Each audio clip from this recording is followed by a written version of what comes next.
안녕하세요. 제가 어제 엎어져서 잠을 잤는가 눈이 좀 부었어요. 근데 아무튼 오늘 여러분들하고 그 카톨릭 일꾼 신문에 대한 얘기를 잠깐 해보면 어떨까 하는 생각을 했습니다. 지금 신문 발송 준비를 하고 있는데요. 지금 며칠째 작업을 하고 있고 이게 마지막 막바지 작업입니다.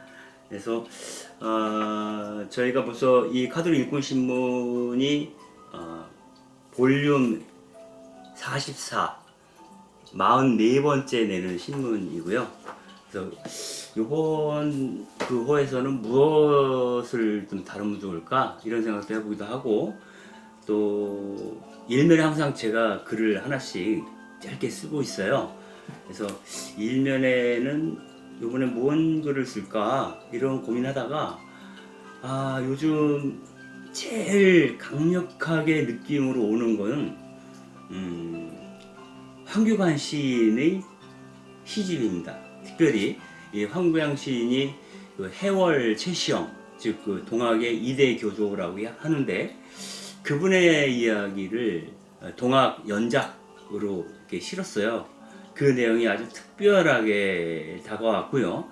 아마도 그렇게 된 거는 장일순 선생에 대한 제 마음하고 연결되어 있기 때문에 그런 것 같아요. 우리 마음 깊은 곳에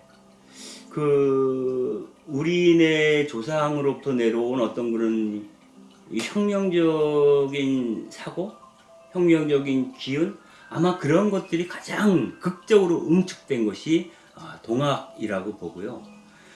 그리고 불가피하게 어찌 보면 제가 카톨릭 신자이고, 또 동학이 고난받던 그 시기에 함께 고난받았던, 또 다른 이유로 고난받았던 그러한 그 그룹이 서학도 천주교인들이었죠. 그래서 동학과 서학이 가서 닿으려고 했던 그 하늘이 무엇일까, 그런 생각을 많이 하면서 시간을 보냈습니다. 그래서 이 황교안 시인에 대한 소개를 하면서 그 얘기를 조금 해보면 어떨까 합니다. 제목을 오늘 하루만 살자라고 잡았어요. 그 하늘을 매만지면서 사는 것, 아주 어찌 보면 신나고 즐거운 일이지만 고달픈 일이기도 해요. 그래서 내일까지는 몰라도 오늘 하루만이라도 그렇게 살면 어떨까? 그러한 생각을 하는 것이 자기 수행의 출발점이 될 수 있지 않을까 하는 생각을 해봤습니다. 내용을 보면 그런 겁니다. 그 황교안 시인은 1993년도에 전태일 문학상을 받았어요. 그 많은 문학상 가운데 하필이면 전태일 문학상이죠. 참 잘 어울리는 것 같아요. 그 전까지 제가 페이스북을 통해서 황 시인의 이야기를 간간히 듣곤 했지만 그분을 잘 모르죠. 근데 이 시집을 통해서 이분에게 마음을 주고 싶다라는 생각을 해봤어요. 거기서 이런 생각을 해보는 거죠. 내가 정말 행복했던 때가 언제였다. 내가 정말 인간으로서의 어떤 자긍심 이런 것들을 갖고 살았던 시기가 언제였을까 생각해 보면 6년 동안 무주 산골에 들어가서 농사를 지을 때였던 것 같아요. 그때에는 제가 직접 심은 고추를 키우고 또 따서 햇빛에 말리죠. 말린 다음에 다 마르고 나면 헝겊으로 깨끗하게 닦아요. 그러면 그 꽃에서 아주 광택이 너무너무 이쁩니다. 그래서 누군가에게 내가 직접 나의 노동을 통해서 거둔 결실을 나누어 줄 수 있는 기회가 생기는 거예요.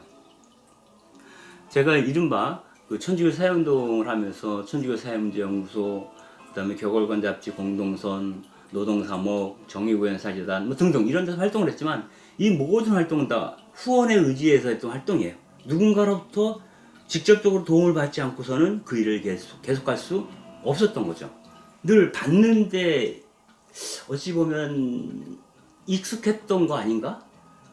그런데 시골에 살면서는 무언가 내가 그들에게 어떤 형식으로든 줄 게 있다는 것, 그리고 그것이 내 노동의 결실이라는 것이 인간적인 어떤 자긍심의 어떤 그 원천이 되는 것 같아요.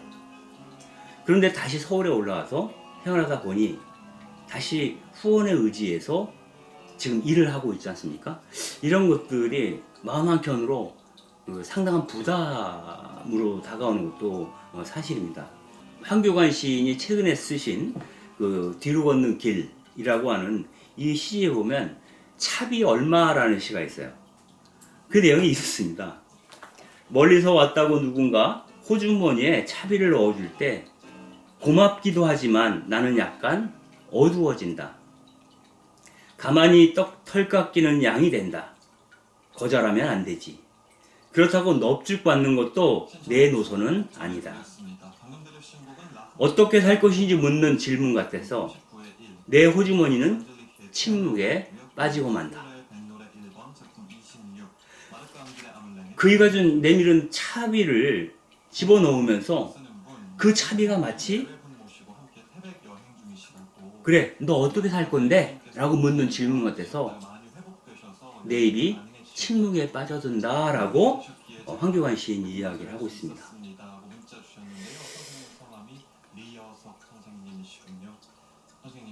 그렇다면 과연 어떻게 살 것인지 이런 고민을 하게 되는데 아마도 그것은 내 스스로 생각한다기보다 저보다 10년 먼저, 100년 먼저, 1000년 먼저 걸어갔던 어떤 사람들의 길이어서 그 길을 찾고 있는 건 아닌가. 그리고 그 중에 한 분이 당연히 예수님이기도 하죠. 우리가 신앙 안에서 강생이라는 표현을 씁니다. 이 강생이라고 하는 것은 하나님께서 사람이 되시어 우리 가운데 오셨다라고 하는 건데 우리 가운데 오신 그분이 무엇으로 오셨냐면 이 세상을 먹이기 위한 밥으로 오셨다라고 얘기를 하는 겁니다. 이게 강생 사건이죠. 예수님은 그 구유에 짐승의 밥으로 오셨다라고 복음서는 이야기하고 있고요. 그래서 그 말씀이 사람이 되셨는데 그 말씀이 밥이 되었다라고 하는 표현 속에서 과연 나는 내가 토해내는 이 언어가 내 말이 누군가에게 따뜻한 밥 한 그릇이 되고 있을까? 하는 생각을 자연스럽게 해보게 됩니다. 여기서 그 황교안 씨는 최시영 선생 얘기를 하는데 이렇게 얘기를 해요. 그분은 이제 그 추포령이 내려가지고 도망다니면서 그 동학교도들을 만나왔죠. 그들과 함께했던 그런 분인데 이걸 이렇게 표현하고 있어요. 말씀 하나 달랑매고 울음으로 가득 찬 사람들을 텐마루에 달빛처럼 앉혔다. 달빛처럼 앉혔다. 너무 기가 막힌 표현 같아요. 말씀은 위험한 물건.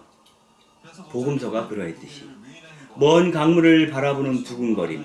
말씀이 밥이 되고 밥이 말씀이 되자 사람들은 스스로 들판이 되었다.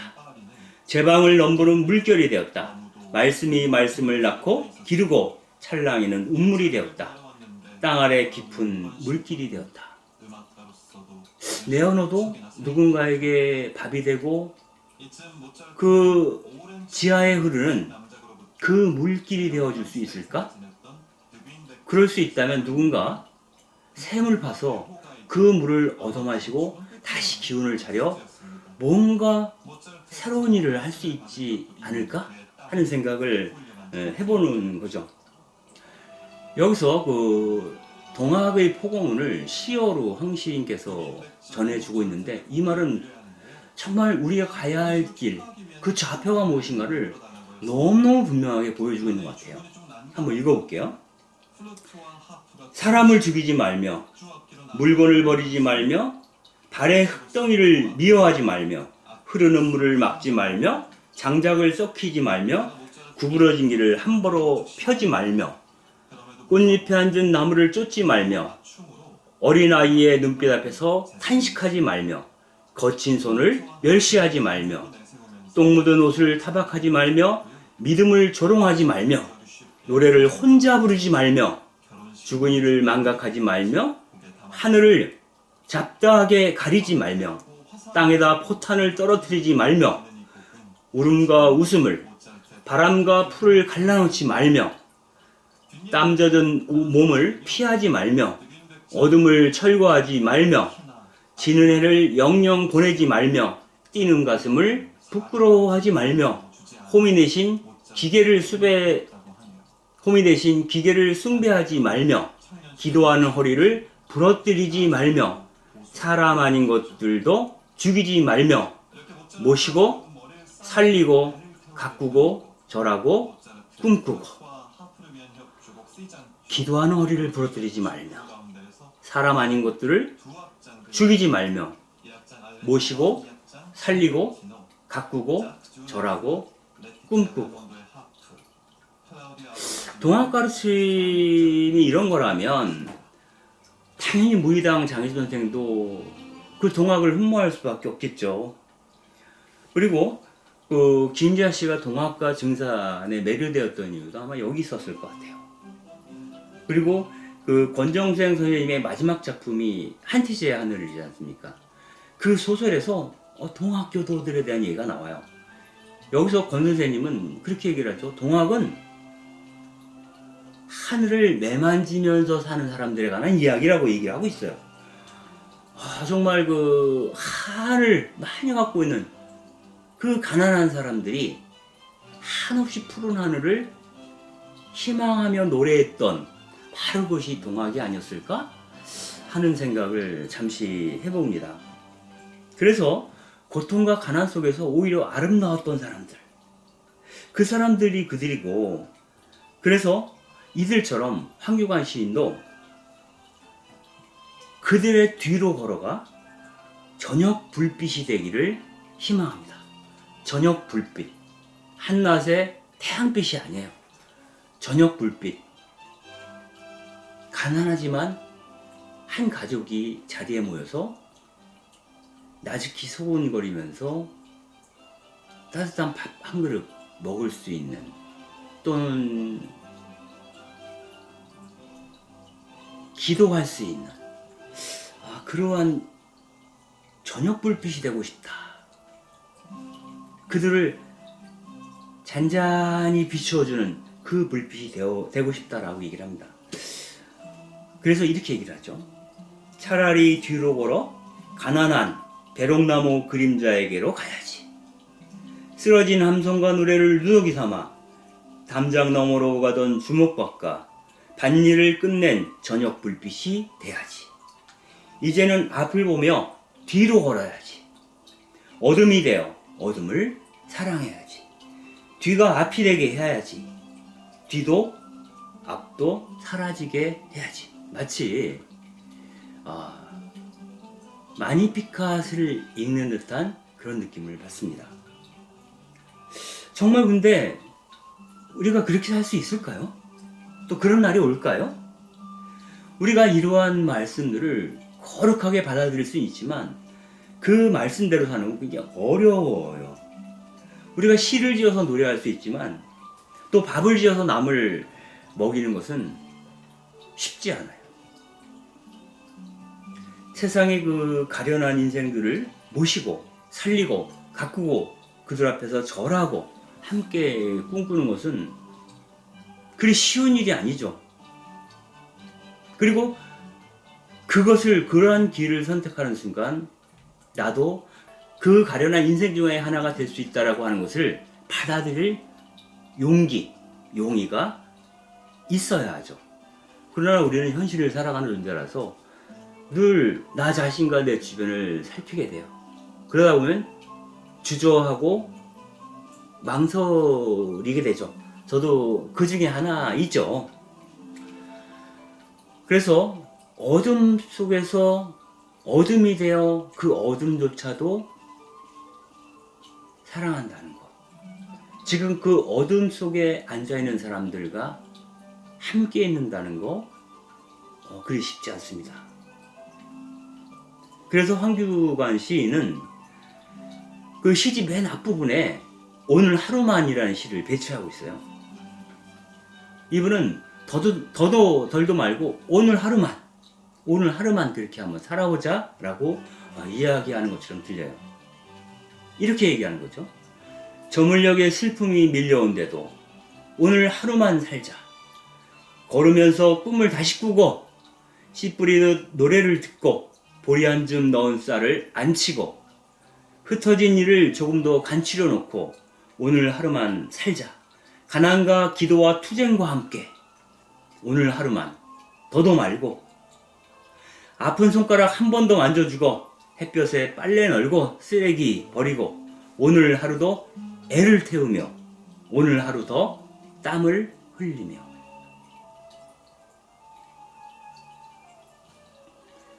오늘 하루를 살아가면서 내가 오늘 그 만난 한 사람에게 자네가 바로 하늘일세 하고 말할 수 있다면 바로 그 순간이 나와 그에게 하늘을 보여주는 순간이지 않을까 하는 생각을 하죠. 예전에 그 무의당 장일수 선생이 그 땡볕에 땀을 너무 많이 흘리셔가지고 세수를 한번 하고 싶었던 거죠. 그래서 제자가 운영하는 원주에 공방에 찾아갑니다. 그래서 세수 좀 할 수 있게 해주게. 그러니까 그 세면대로 안내를 하죠. 그런데 문제는 그 선생님께서 세수를 하고 오시면 수건을 드려야 되는데 깨끗한 수건이 없었던 거예요. 그래서 그 때 묻은 땀에 절은 그 수건밖에 없어요. 냄새나는. 그러니까 그것밖에 없어요. 그 수건을 들고 있긴 했으나 차마 그 선생님한테 드리지 못하고 주춤거리고 있는 거예요. 그때 장 선생님께서 나오셔가지고 덥석 그 수건을 받아들고 얼굴을 닦으시는 거죠. 닦고 한마디를 던집니다. 자네 땀 냄새가 너무 좋다고. 그 땀은 자네의 노동이 자네의 생애가 담겨있는 그 땀이고 그 땀이 배인 수건. 그 수건으로 내 얼굴을 닦으니 너무 기분이 좋다라고 장 선생이 얘기하시는 거예요.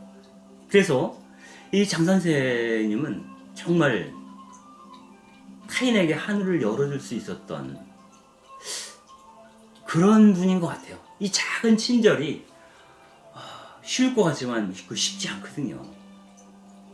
바로 그렇게 오늘 하루만이라도 그렇게 살아보기로 마음 먹어보면 어떨까 하는 생각을 하게 되는 것이죠. 그래서 이 여러분들에게 황규관 시인의 뒤로 걷는 길이라는 시집 한번 꼭 읽으셔서 시편처럼 한번 읽어보시면 어떨까 하라고 제안을 드리고 싶습니다. 마지막 퀴즈를 한번 읽어오면서 오늘 얘기 마무리하려고 하는데요. 오늘 하루만 더 사랑하고 오늘 하루만 더 아파하자고 그래서 다짐해 봅니다. 나이가 들수록 의로운 사람보다 친절한 사람이 좋아집니다. 그런데 가장 좋은 몫은 의로우면서도 친절한 사람이겠죠. 누가 내 호주머니에 차비를 넣어주거든 어떻게 살 것인가 묻는 질문 같아서 내 호주머니는 침묵에 빠진다라고 노래했던 그 황시인의 마음을 다시 한번 생각해보는 그러한 시간. 아마 여러분들이 이 카톨릭 일꾼 신문을 읽으면서도 그러한 고진역한 어떻게 살 것인가를 한번 되짚는 그런 시간이 주어졌으면 좋겠다 라는 생각을 해봅니다. 오늘 하루만 더 행복하십시오. 더 기쁘게 누군가와 아주 선한 눈빛을 마주치시기를 바랍니다. 감사합니다.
이거 후원회 가입 용지예요. 여러분들 후원회도 좀 가입해주세요. 5,000원도 줬고 10,000원도 줬습니다. 이게 부담이 되긴 하지만 그래도 뭐가 있어야 일을 할 수 있을 것 같아요. 그래서 여러분들에게 좋은 응답이 있기를 또 바라는 마음 또 있습니다. 예.